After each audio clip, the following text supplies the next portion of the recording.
وقال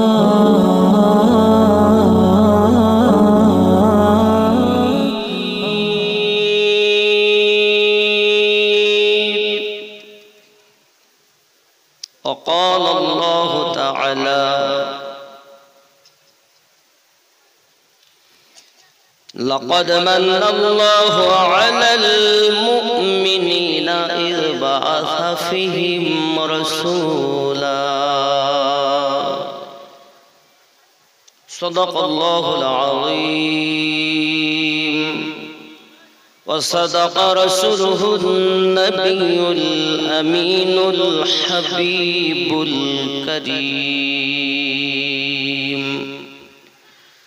ونحن على ذلك من الشاهدين والشاكرين والحمد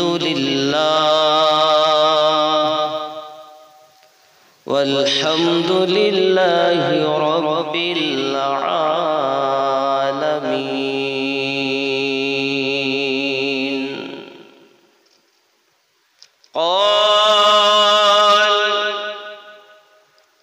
قال رسول الله صلى الله تعالى عليه وسلم بني الإسلام على خمس شهادة أن لا إله إلا الله وأن محمدا رسول الله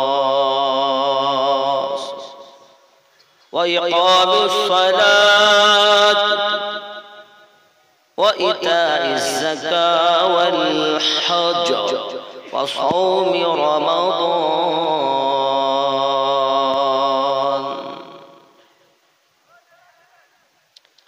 إن الله وملائكته يصلون على النبي يا أيها الذين آمنوا صلوا عليه وسلموا تسليما. اللهم صل على سيدنا مولانا محمد وعلى آل سيدنا مولانا محمد بشر ليس كالبشر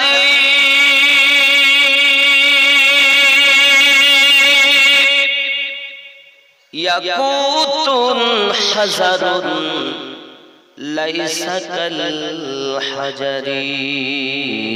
اللهم صل على سيدنا مولانا محمد وعلى آل سيدنا مولانا محمد. सब चमक वाले उजलों में चमका किए,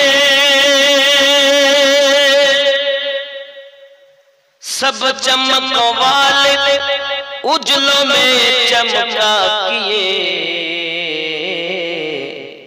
अंधे शीशों में चमका हमारा नबी। अल्लाहुम्मा सल्ली अला सय्यदना मौलाना मुहम्मद व अला आलि सय्यदना मौलाना मुहम्मद। कहीं वो आँखों की पुतली है, कहीं वो दिल की धड़कन है, कहीं ओ आँखों की पुतली, कहीं वो दिल की धड़कन है। खुदा की हर जलवे मुर्शिदे कामिल में होते हैं। सल्ली अला सय्यिदिना मौलाना व अला आलि सय्यिदिना मौलाना मुहम्मद। अल्हम्दुलिल्लाह, যাবতীয় গুণগান গুণকীর্তন আল্লাহ পাকের। পশ্চিম কালীগঞ্জ জামে মসজিদে এক বিরাট ধর্মীয় জলসা, স্থান কালীগঞ্জ স্ট্যান্ড, পোস্ট দামাইপুর, থানা চাচল, জেলা মালদা। সম্মানিত নির্বাচিত আজকের জলসার স্বনামধন্য সভাপতি সাহেব, আমন্ত্রিত উলামায়ে কেরাম, হুজ্জাজে কেরাম, অত্তলাবা, সম্মুখে এবং স্টেজে রওনাকে আফরোজ উলামায়ে দ্বীন, উলামায়ে আহলে সুন্নাহ, আল্লাহ পাক আমাদের সকলের হায়াতে তাইয়্যিবা যেন দান করেন। জোরে বলি আমিন আমিন। আজকের মেহফিল শোনার থেকে বেশি বেশি করে যেন আমল করার তৌফিক আল্লাহ আমাদের দেন। আরো জোরে বলি আল্লাহুম্মা আমিন আল্লাহুম্মা আমিন। আয় আল্লাহ, আজকে আমাদের সকলের হাজিরি আপনি আপনার হাবিবের সাদকাতে, আহলে বায়াতের সাদকাতে আপনার দরবারে কবুল ও মঞ্জুর করে নিন। জোরে বলুন আল্লাহুম্মা আমিন। যে আল্লাহ মায়া করে দয়া করে আজকের মেহফিলে বসার আসার তৌফিক দিয়েছেন, পাশাপাশি তার প্রিয় রাসূলের উম্মত করে জগতে পাঠিয়েছেন, আমরা আল্লাহ পাকের শুকরিয়া জ্ঞাপন করি। চিৎকার মেরে বলি আলহামদুলিল্লাহ আলহামদুলিল্লাহ। পরে পরে নবী ও কোন মাকা রাহমাতাল লিল আলামিন, রাহাতিল আশিকিন, যিনি আসমান জমিনের নবী, চাঁদ ও সিতারার নবী, লৌহ কলমের নবী, যত মখলুকাত আল্লাহ বানিয়েছেন সকলেরও নবী। এমনকি আল্লাহ পাক বলেন আমারও নবী আহমদে মুজতাবা মুহাম্মদ মুস্তাফা সাল্লাল্লাহু আলাইহি ওয়াসাল্লামের উপরে লাখো কোটি দরুদ বৃষ্টির ন্যায় বর্ষিত অর্পিত নাজিল হোক। জোরে বলি আল্লাহুম্মা আমিন আল্লাহুম্মা আমিন। आप सादो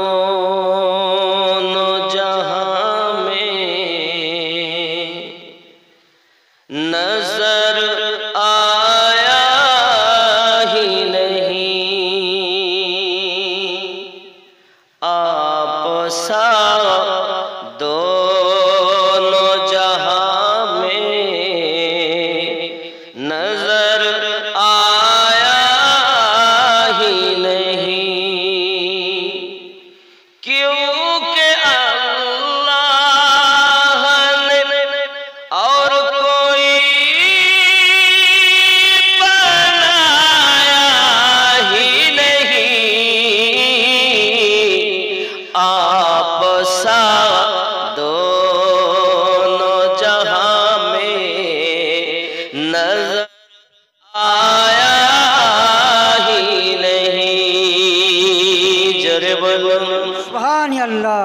আমার সঙ্গে কি একটু বলা যাবে, বলা যাবে? आप दोनों जहां में नजर आया ही, क्योंकि अल्लाह ने और कोई बनाया ही नहीं,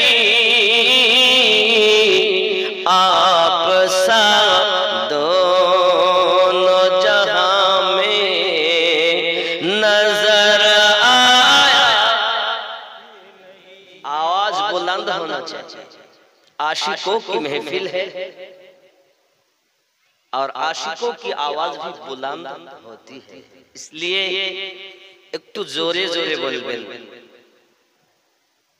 आप सा दोनों जहां में नजर आया। किसकी तरह, किसकी तरह? मेरे मुस्तफा के तरह। और किसी को अल्लाह ने बनाया ही नहीं। आप सा दोनों जहां में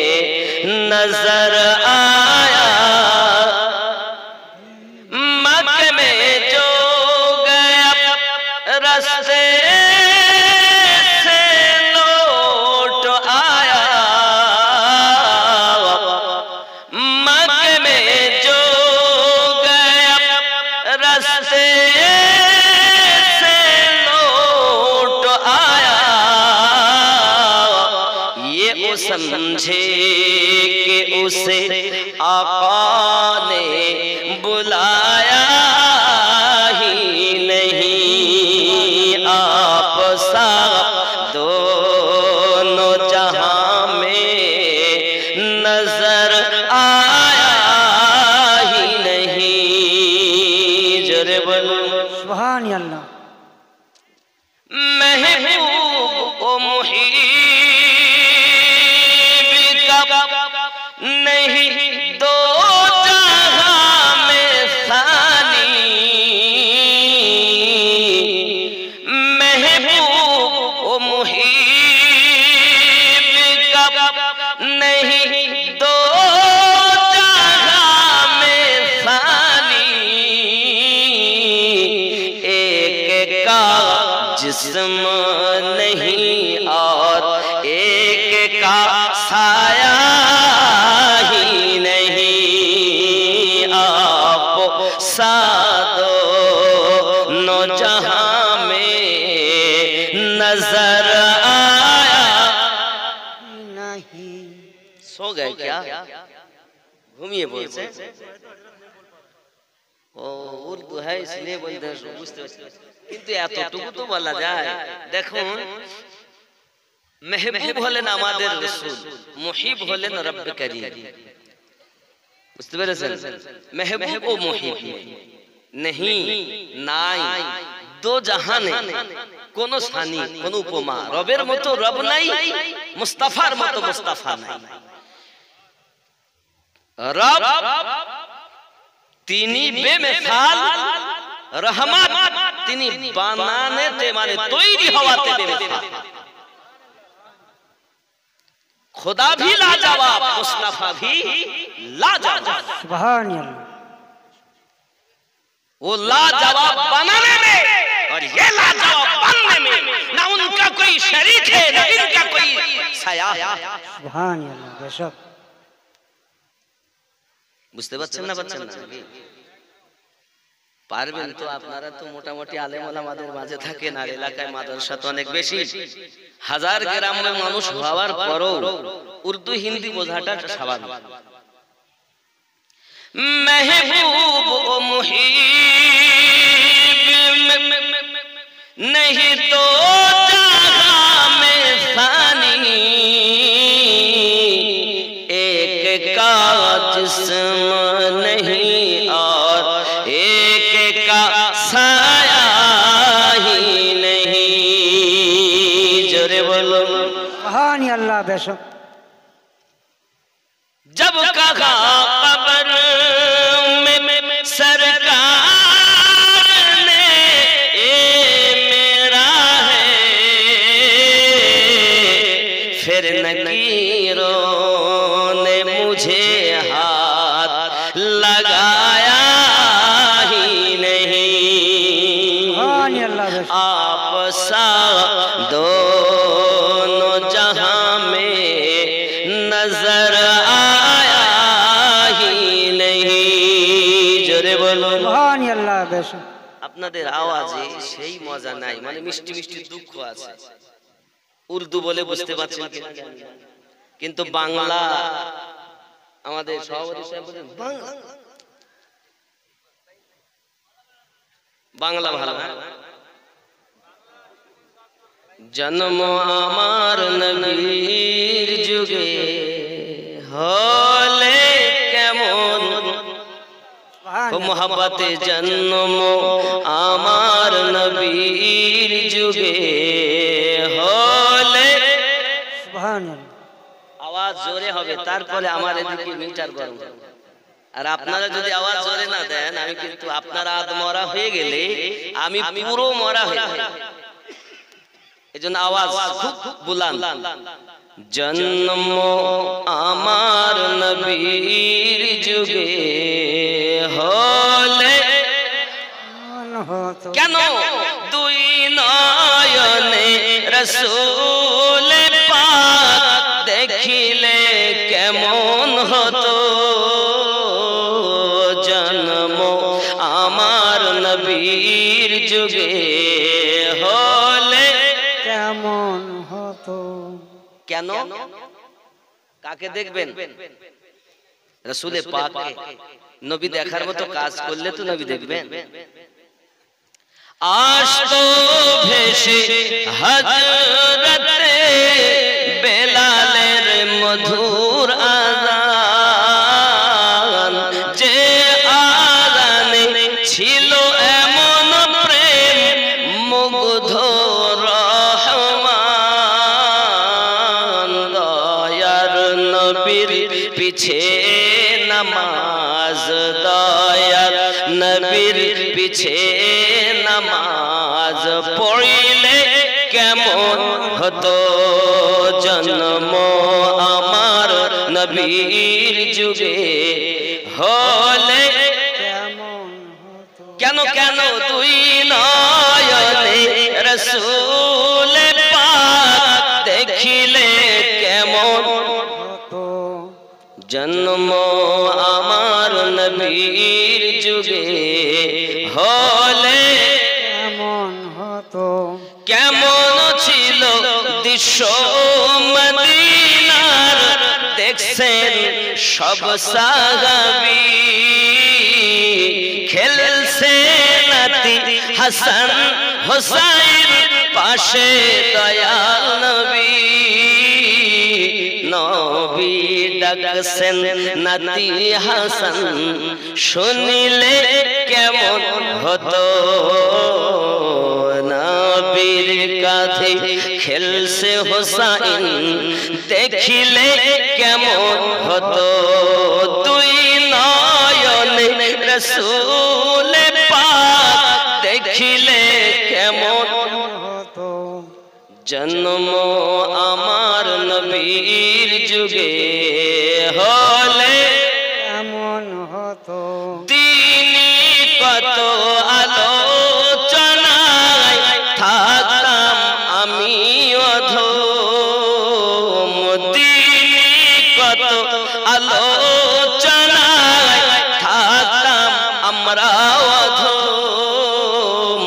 সামনে রাসূল পাক হতেন, পাশে সাহাবাগণ আবু বকর ওমর উসমান আলীর সঙ্গী কেমন হতো জন্ম আমার নবীর যুগে। কেমন আরো জোরে কেন দুই নয়নে রাসূল পাক দেখিলে কেমন হতো, জন্ম আমার নবীর যুগে হলে কেমন হতো। আল্লাহ কবুল করুন, যদি বলুন আমিন। আমিন। আমাদের তো জন্ম নবীর যুগ, তবে এখানে ওই কথাটা বলা হচ্ছে 63 বছর যে রাসূল দুনিয়াতে ছিলেন, হায়াতে জিন্দেগি, ওই কথা বলা হচ্ছে। যুগ কিয়ামত অবধি নবীর। জোরে বলুন সুবহানাল্লাহ। সুবহানাল্লাহ। দেশক এখন আমরা হলাম মানুষ, মসজিদ উন্নতি কল্পে জলসা। আজ মুখটা পরিষ্কার করার জন্য সাবান থেকে আরম্ভ করে কত রকমের ক্রিম আমরা ফেস ওয়াশ ব্যবহার করি। মানুষে দেখবে, তাকে যদি এত পরিষ্কার করতে হয়, মানুষ দেখে বলে, আল্লাহ মুখ দেখেন না, আল্লাহ দিল দেখেন, তাহলে দিলটাকে কত পরিষ্কার করা দরকার। সুবহানাল্লাহ। আল্লাহ মুখ দেখেন না, আল্লাহ দিল দেখেন, তাহলে দিলটাকে কত পরিষ্কার করা দরকার। আল্লাহ পাক বলেন, মানুষের ভিতরে একটি মূল্যবান জিনিস দিয়েছে, যেটি মানুষের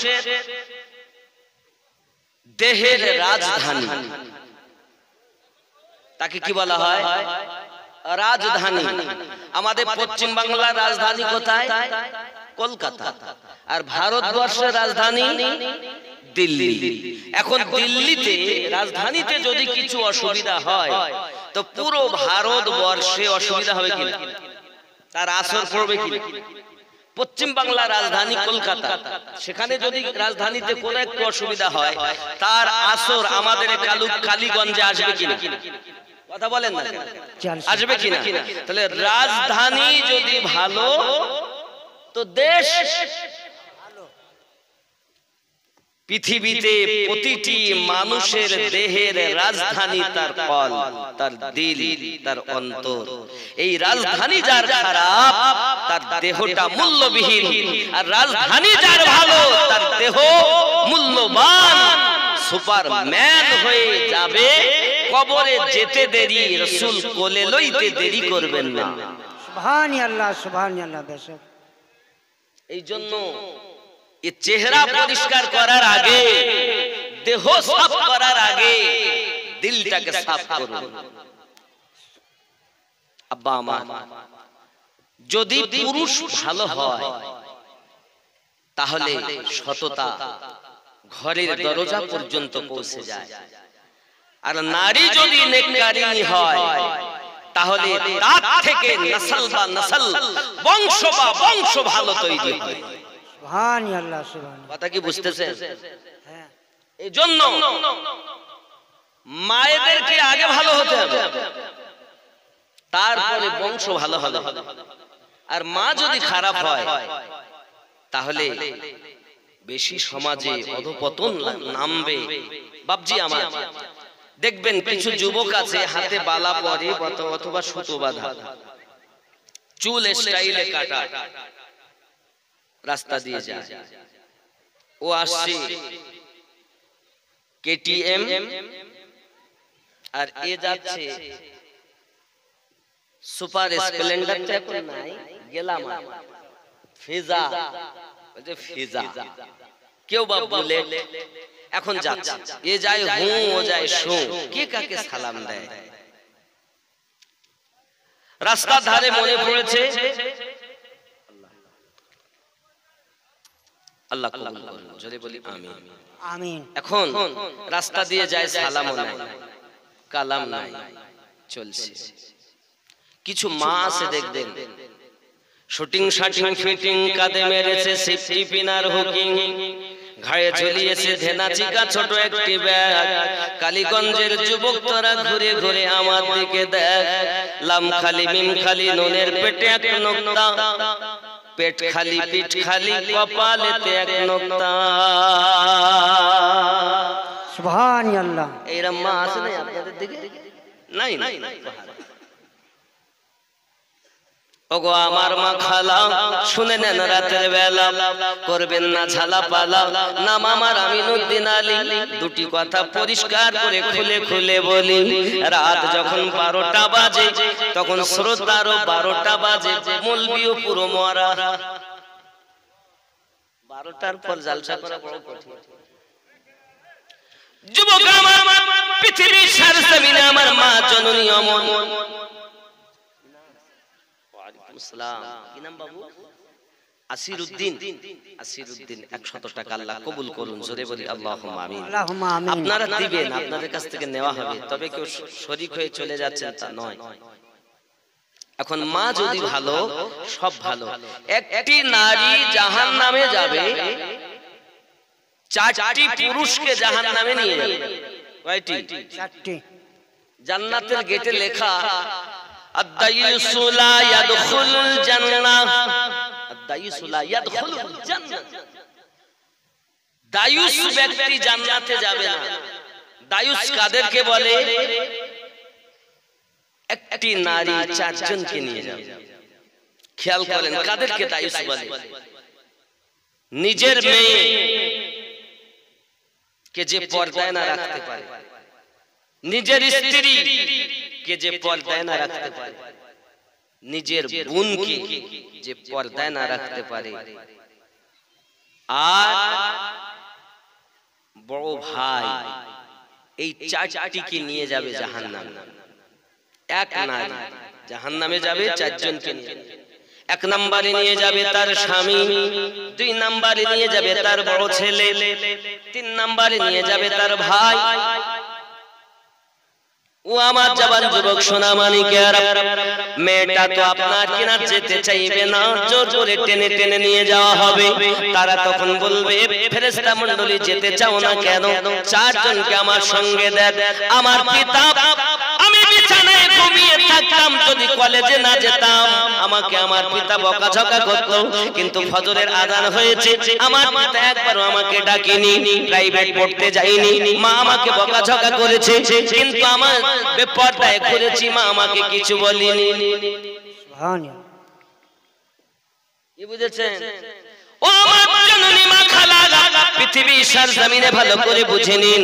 এখন আমার আম্মা জানেরা আপনার কিনা চারজন পুরুষকে নিয়ে যাবে, স্বামীকে নিয়ে টেনে টেনে দেওয়া হবে। আমার পিতা আমাকে কখনো আপনার কিনা বাধা প্রদান করেনি, এজন্য বাপকে নিয়ে যাওয়া হবে। আব্বা আমার, আব্বা নাই, তার বড় ছেলে হলো তার জন্য গার্জিয়ান। যদি বড় ছেলে বলে আম্মা আপনি পর্দার ভিতরে ঢুকুন, কিন্তু বেটার কথা মা শুনেনি, তাকেও জাহান্নামে নিয়ে যাওয়া হবে। বাবা আমার, বাপ নাই, ভাই হলো বোনের জন্য গার্জিয়ান। আচ্ছা না, ভাই আব্বা আমার ভাইকেও নিয়ে যাবে। সোনামানিক আমার, পৃথিবী সরজমিন আমাদেরকে এমনি করে নিজের সন্তানগুলোকে বাঁচিয়ে রাখতে হবে। রব্বে কারীম বলেন, বিসমিল্লাহির রহমানির রহিম,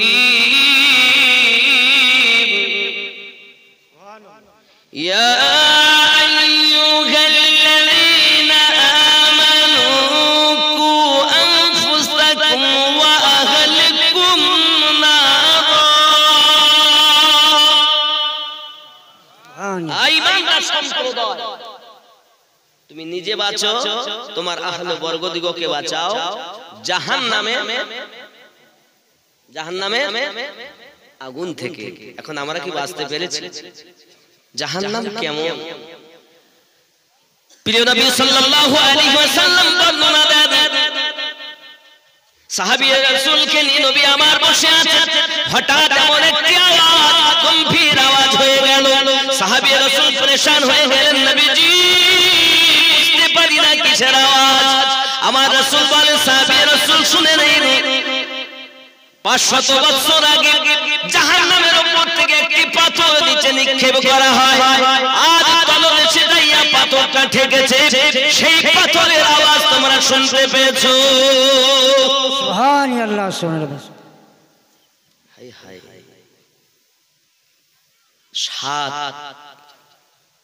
সাতটি তবকে বিভক্ত করা আছে। হে যুবক, ওই জাহান্নামে আমাদেরকে নিক্ষেপ হতে হবে। পুলসিরাত তার উপরে রাস্তা, জান্নাতে যাওয়ার রাস্তা। কেউ বা হিলবে দুলবে যাবে, এমন কি কিতাব বলছে 70,000 ফেরেশতা জাহান্নামকে টেনে ধরে রাখবে। হে যুবক, জাহান্নাম এমন হালাত যার আওয়াজ, একটি দাঁত যদি একটি দাঁতের উপরে, এক পেটি দাঁত আর এক পেটির উপরে দেয়, দাঁতের উপরে দাঁত লাগার সাথে সাথে এমন আওয়াজ হবে যখন বিজলি গর্জন করলে আওয়াজ হয়। এই রূপ আওয়াজ দেখে পৃথিবীর সরজমিনে আপনার হাসরের মাঠে হুলস্থুল মেচে যাবে। এত আওয়াজ তো জীবনে শুনিনি। কিসের আওয়াজ? হে বাবা, ভয়ে কেঁদে কেঁদে তারা আদম পয়গম্বরের কাছে যাবেন। আদম পয়গম্বর বলবেন, ইযহাবু ইলা গায়রি। আকাশে সূর্য 12টি মাথার উপরে থাকবে বাবা, জমিন তামা হয়ে যাবে। এত কষ্ট জাহান্নামের হাসরের মাঠ আপনার আমার জন্য হয়ে যাবে বাবা। এই সোনা মানিকেরা আমার, কারোবা পাসিনা আপনার কিনা হাঁটু পর্যন্ত, কারোবা কোমর পর্যন্ত, কারোবা সিনা, কেউ বা হাবুডুবু খেতে থাকবে জাহান্নামে। হে বাবা, যে আমার হাসরের মাঠে এত পাসিনা হবে, আল্লাহ পাকের আবার দয়া হবে। সূর্যটা যখন আপনার 12টি মুখ সাধন করে আপনার আমার মাথার উপরে থাকবে বাবা, ওই সমাজে দেখা গেল পৃথিবীর সরজমিন মানুষ হাসর মাঠে হুলস্থুল মেচে যায়। একটি আওয়াজ, নফসি নফসি। সুবহানাল্লাহ। কি আওয়াজ?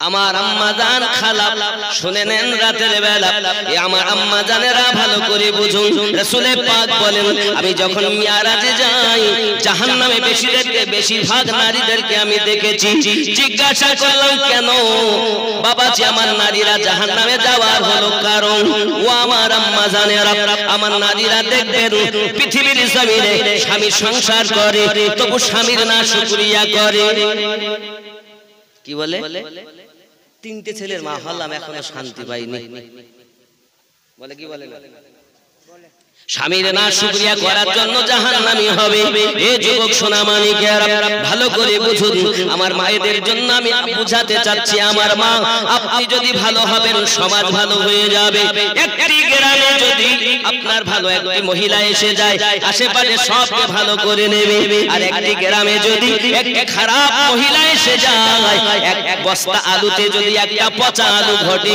হে বাবা থাকে আস্তে আস্তে সমস্ত বস্তার আলু পচিয়ে দেবে এমন কিছু মা খালা দেখা যায় সকালবেলা উঠে ওদের কোনো কাজ নাই শুধু কাজ হলো এটা এর কথা নিয়ে তাকে লাগানো তার কথা নিয়ে তাকে লাগানো আবার দেখবেন যখন তারা থালা বাটি নিয়ে মাজতে বসে এ ঘাটে আছে শালিনার মা ও ঘাটে আছে সাদ্দামের মা এ ঘাট থেকে বলে হ্যালো ও ঘাট থেকে সাদ্দামের মা বলে সেঙ্গার ভিতরে আলু কেমন করে গেল সুবহানাল্লাহ দশ হাত কাপড় কলা গাছের মতো জড়িয়েছে পর্দাকে তো গোপাল জর্দা বানিয়ে দিয়েছে দেয়নি এখানকার মায়েরা ভালো এরা সব করে চলে না ওগো আমার জননী মা ভালো করে বুঝুন পৃথিবী সরজমিনে একজন মহিলা ছিলেন যিনি আল্লাহ পাকের এত আবিদা জাহিদা নেককারিনী ছিলেন বাবা নবী ও রাসূলদের স্ত্রীগণের পরে ওনাদের কন্যাগণের পরে আবিদা জাহিদা নেককারিনী একজন মহিলা তার নাম হলো হযরত রাবিয়া বাসারি রাহমাতুল্লাহি আলাইহা এত ইবাদত বান্দাগি করেছেন বাবা এত ইবাদত বান্দাগি করেছেন এ বাবাজি আমার কবরের ভিতরে যখন ওনাকে রাখা হয়েছে মুনকার নাকির জিজ্ঞাসা করতেছে বলুন মা রব্বুকা আপনার রব কে তোমার রব কে উত্তর দিচ্ছেন একটাই ও মুনকার ও নাকির আমাকে জিজ্ঞাসা করবেন না আমার রবকে আল্লাহকে জিজ্ঞাসা করুন আমি রাবিয়াকে আল্লাহ বান্দি বলে মেনে নেয় কিনা সুবহানাল্লাহ আমি মুফতি সাহেব মুফতি সাহেব বলছে আমি চিনি না তো কাজ হবে দেখবেন কেউ যদি আপনাদের এই কালীগঞ্জে ভোট পেয়ে যদি এমএলএ হয় এমএলএ হওয়ার পর এর কিন্তু আত্মীয় না হওয়ার পরও আত্মীয়র পরিচয় দেয় থানায় যদি কোনো কেস লড়ে ওখানে কি পরিচয় দেয় কি পরিচয় দেয় আপনি জানেন না কালীগঞ্জে সাদ্দাম ভাই যে বাড়িতে আছে ওনার বাড়ির নাম সাদ্দাম ভাই সে এমএলএ সে আমার ফুফাতো ভাই থানার বড় ফোন করি বলছে সাদ্দাম ভাই এ আমিনুদ্দিনকে চেনেন তাতে আমি জীবনে নামই শুনিনি কিন্তু আমি এমন এক কাজ করেছি যে কাজ করার কারণে আমি বাঁচার তাগিদে যদি এমএলএ এর নামটা যদি বলি সাদ্দাম ভাইয়ের নামটা যদি বলি তাহলে হয়তো আমাকে ছেড়ে দিবেন এই জন্য বলেছি আর সাদ্দাম ভাই বলছেন চিনি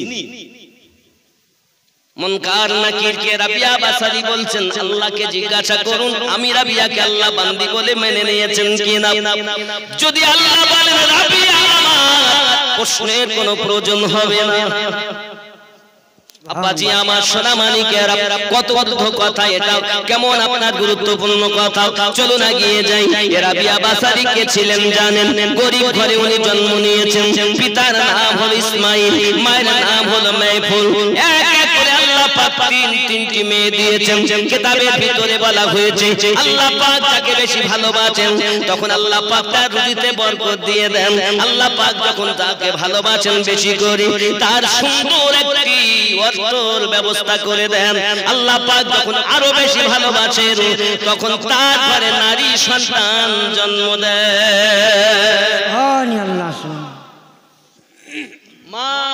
শোনেন আপনাদের আল্লাহর হাবিব সাল্লাল্লাহু আলাইহি ওয়াসাল্লামের কাছে সাহাবী রাসূলদের মধ্যে আরজি জানালেন, ইয়া রাসূলুল্লাহ সাল্লাল্লাহু আলাইহি ওয়াসাল্লাম, আমার প্রিয় নবী সাহাবী রাসূলদের মাঝে বর্ণনা দিচ্ছেন, কোন ঘরে যদি তিনটি কন্যা জন্ম নেয় আর ওই কন্যাগুলোকে যদি শরিয়াতে মুতাহারার উপরে লালন পালন করে সুন্দর করে বিবাহ শাদী দিতে পারে, তার পিতা এবং মাতাকে হাসরের মাঠে নূরের টুপি পরাইয়া জান্নাতি বানানো হবে। সুবহানাল্লাহ সুবহানাল্লাহ। বেশো সঙ্গে সঙ্গে একজন সাহাবী উঠে দাঁড়িয়ে গেছেন, হুজুর যার ঘরে দুটি মেয়ে তার কি হবে? প্রিয় রাসূল আমার বর্ণনা দিচ্ছেন, যার ঘরে দুটি মেয়ে তার বাবাও জান্নাতি। সুবহানাল্লাহ। আবার একজন সাহাবী রাসূল উঠে দাঁড়িয়েছেন, হুজুর যার ঘরে একটি মেয়ে তার কি হবে? প্রিয় নবী আমার বললেন, তার পিতা মাতা জান্নাতি। সুবহানাল্লাহ। আবার একজন উঠে দাঁড়িয়েছে সাহাবী রাসূলের ভিতর থেকে, ইয়া রাসূলুল্লাহ সাল্লাল্লাহু আলাইহি ওয়াসাল্লাম, নবী গো যার ঘরে কোনো কন্যা সন্তান নাই তার উপায় কি হবে? প্রিয় রাসূল আমার বর্ণনা দিলেন, যার ঘরে কোনো কন্যা নাই, যার ঘরে কোনো কন্যা নাই কিন্তু কন্যার জন্য লালায়িত মন সব সময় আল্লাহ পাকের কাছে কাঁদেন আর বলেন, আল্লাহ আমার ঘরে একটি কন্যা দাও, আমার ঘরে একটি কন্যা দাও। এমনি করে জীবন বিতে গেল কিন্তু ঘরে কন্যা জন্ম নিল না। জেনে রাখো হাসরের মাঠে আমি রাসূলুল্লাহ তাকে হাত ধরে জান্নাতে নিয়ে যাব। সুবহানাল্লাহ সুবহানাল্লাহ। বেশো নারীর আশাবাদী কন্যার আশা অন্তরে নিয়ে কবলে চলে। আমার জওয়ান যুবকেরা, মা খালা আপনাদের কোনো ইজ্জত ছিল না, সম্মান ছিল না, আপনাদের সম্মান দিয়েছেন আমার দয়ার রাসূল এসে। কেউ বা মা, কেউ বা খালা, কেউ বা ফুফু, কেউ বা দাদি, কেউ বা নানি, কেউ বা বোন, এমনি করে জীবন যাপন করতেছেন। আপনারা মা হয়ে জীবন যাপন করুন, যেন নায়িকা হবেন না। সুবহানাল্লাহ। কি হবে না? নায়িকা। ও জননী আমার, পৃথিবীর সারজমিনে কোন মায়ের যদি গলার আওয়াজ বাড়ির ভিতরে শোনা যায়, ওর আওয়াজটা যদি আগুনের লোক শুনতে পায়, আগুনে মানে বোঝেন উঠোন বলেন না, আগুনে বলেন আগিনা, এই আঙিনার লোক যদি তার গলার আওয়াজ শুনতে পায়, তার জিহ্বাখানা টেনে টেনে 40 মাইলের মতো লম্বা করা হবে, চার জিহ্বার উপর দিয়ে জাহান্নামী মানুষ চলাচল করবে। জননী জোরে কথা বলো না মা। আমার মায়ের জননী যখন কালীগঞ্জে নামাজ আদায় করে, আস্তে আস্তে নামাজ আদায় করে, পুরুষেরা যেমন 3 ওয়াক্তের নামাজ জোরে জোরে আপনার আদায় করে, নারীরা কিন্তু 5 ওয়াক্ত নামাজ আস্তে আস্তে আদায় করে। আপনাদের এখানে কি আলাদা না ঠিক এক কথা? মায়েরা জোরে পড়ে না, জোরে পড়ে না পুরুষের মতো? ও আমার জননী মা নামাজ শিক্ষা দিয়েছে, মায়েদের গলার আওয়াজটা হলো পর্দা। জননী আমার তুমি নামাজ পড়ো আস্তে, ঝগড়া করার বেলায় কোমরে কামড়টা জড়িয়ে নিয়েছে। এখানকার মায়েরা ভালো, এরা সব করে চলে না। আমার জননী মা খুব ভালো করে বুঝুন, পৃথিবীর সারজমিনে হযরতে আপনার মাহফুল এক এক করে 3টি কন্যা জন্ম দিয়েছেন। চতুর্থবার উনি আবার গর্ভবতী হয়েছেন। মহান আল্লাহ পাকের দরবারে দুখানা হাত দিয়ে ফরিয়াদ করে, মালিক মালিক দয়া। আমার স্বামী বড় গরিব মানুষ, ঠিকভাবে খেতে পাই না, ভালোভাবে খাওয়া হয় না, কখনো রাত কাটে, কখনো ক্ষুধা জ্বালাতে কাটে, 2 দিন 3 দিন খেতে পাই না। আমার রব আপনার কাছে ফরিয়াদ করি, আমার স্বামী কখন আমাকে দুটি কথা বলেননি, কখনো কন্যা জন্ম নিয়েছে বলে ব্যথা করে আপনার কথা বলেননি, এও বলেননি মাহফুল তোমার শুধুমাত্র কন্যা হয়, পুত্র কি জন্ম হয় না, এমন কথা আমাকে বলেননি। তবে মালিক আমার আপনার কাছে ফরিয়াদ, কখনো স্বামী আমায় বলে মনে বড় ব্যথা লাগবে, আপনার কাছে আমি একটি দোয়া করি, আমার চতুর্থবার একটি পুত্র সন্তান আপনি দিবেন। জোরে বলুন সুবহানাল্লাহ সুবহানাল্লাহ। এই কথাটি যখন উনি আল্লাহ পাকের কাছে ফরিয়াদ করতেছেন, হে বাবা দিন যায় রাত আসে, আস্তে আস্তে ডেলিভারি হবার সময় হয়ে গেছে, এমনি সময়তে খুব ব্যথা বেদনা হয়, স্বামীকে ডাক দিয়ে বলতেছেন, ওগো আমার স্বামী আপনার কাছে আমি বলতে চাই, একটু বাড়িতে তেল নাই, রাতের বেলায় যদি আমার সন্তান প্রসব হয় তার তত্ত্ববদন করার মতো বাড়িতে এমন কোনো আলো নাই। আয় আমার স্বামী, আপনার কদমে আমার আরজি, চান গ্রামে এমন কোন বাড়িতে যাইয়া তেল ধার করে নিয়ে আসুন, ওই তেলের বিনিময়ে আলো জ্বালাতে পারবো। হযরত ইসমাঈল বলেন, বিবি রে, তুই তিল খাওয়া হয় না রে বিবি, নামাজের পাটি পেতে তাহাজ্জুদের নামাজ পড়ি, মহান আল্লাহর কাছে ফরিয়াদ করি, দুনিয়ার কোনো মানুষের কাছে কিছু বলি দাও। আজ আমার জ্বালাতে আমার যেতে হবে বাসরা নগরী, মানুষের দাঁড়ে দাঁড়ে। চলো যাই, তুমি খুশি থাকো। দরজাতে গিয়ে সালাম দিচ্ছেন, আসসালামু আলাইকুম ইয়া আহলাল বাইত, এ বাড়িওয়ালা, আল্লাহর করুণা আপনাদের প্রতি অর্পণ হোক, বর্ষণ হোক, নাজিল হোক। আয় বাড়িওয়ালা গম, এ বাবাজি আমার, দরজাটা খুলে বাইরে দেখে একজন গরিব মানুষ দাঁড়িয়ে আছে, নাম তার ইসমাঈল। কি খবর? ইসমাঈল বলতেছেন, বাবুজি যদি একটা তেল ধার দিতেন আমার বিবি গর্ভবতী, ডেলিভারির সময় নিকটে, আজ রাতের বেলাতেই যদি বাচ্চা জন্ম নেয় তাহলে আলো জ্বালানোর মতো তেল আমার বাড়িতে নাই, একটু তেল যদি আমাকে ধার দিতেন তাহলে আমার বিবির তত্ত্বাবধানের জন্য আমাদের সুবিধা হতো। দয়া করে একটু তেল যদি আমাকে ধার দেন, সময় মতো আমি আপনার তেল আবার পরিশোধ করে যাব। সব সময় চাই গরিবদেরকে চেপে রাখবে, যাহা বলবে তাই যেন তারা শোনে, তাহলে ধনী তার প্রতি খুশি। সুবহানাল্লাহ। এরম আছে না, এরম আছে না। ইসমাঈল তেল পেলেন না, আর একটা দরজাতে গেলেন, বড় আপনার বাড়ি দেখছেন, দরজাতে চলে গেলেন, সেও আপনার দরজাটা খুলে ইসমাঈলকে দেখে বলছেন, একে যদি তার তেল ধার দেই তো শোধ করতে আপনি আমি যদি বিপদে পড়ি তো কি করে জানেন ভাই? ৫,০০০ টাকা লাগবে। কত দিবি? দয়া মায়া নাই, আছে দয়া মায়া আছে, এটা কিয়ামতের লক্ষণ, আলামত। আব্বাজি আমার, এখন দয়া মায়া আর নাই, এখন আছে জুলুম।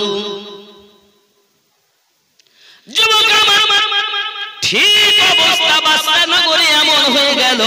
আব্বাজি আমার, তিনি বলতেছেন তেল ধার দেন। আব্বা আমার তেল সেও দিল না, না দেওয়ার পরে উনি আবার আরেকটা দরজাতে গেলেন। কয়েকটি দরজাতে ঘুরে ঘুরে যখন তেল না পাই, উনি ফিরে এলেন, এসে বিবি জিজ্ঞাসা করলেন, স্বামী তেল কি পেয়েছেন? সঙ্গে সঙ্গে বলছে, বিবি গো, এত ঘরে গেলাম, গরিব বলে আমাদেরকে কেউ তেল ধার দিল না। আমার নবী বলেন, উম্মা চিন্তা নাই, যার কেউ নাই তার জন্য আল্লাহ আছে, আমি আছি। সুবহানাল্লাহ। ঠিক নেই? রুজি खुदा ने दी है खिलाते हैं मुस्तफा, रूजी खुदा ने दी है खिलाते हैं मुस्तफा, दुनिया है खुदा की चलाते हैं मुस्तफा। সুবহানাল্লাহ। ये दुनिया के चलाए मुस्तफा जाने रहमत, আল্লাহ ইউতিউ আনা কাসিম, আল্লাহ দাতা, আমি নবী বন্টনকারী। জোরে বলি সুবহানাল্লাহ। আব্বাজি আমার, শুধু তাই নয়, আরো বলা হয়, কিতনে আমির হো কে ভি তয়বা না যা সকে, কিতনে আমির হো কে ভি তয়বা না যা सके, जाते वही है जिनको बुलाते हैं मुस्तफा। पढ़कर दुरूद रात में सो जाओ, पढ़कर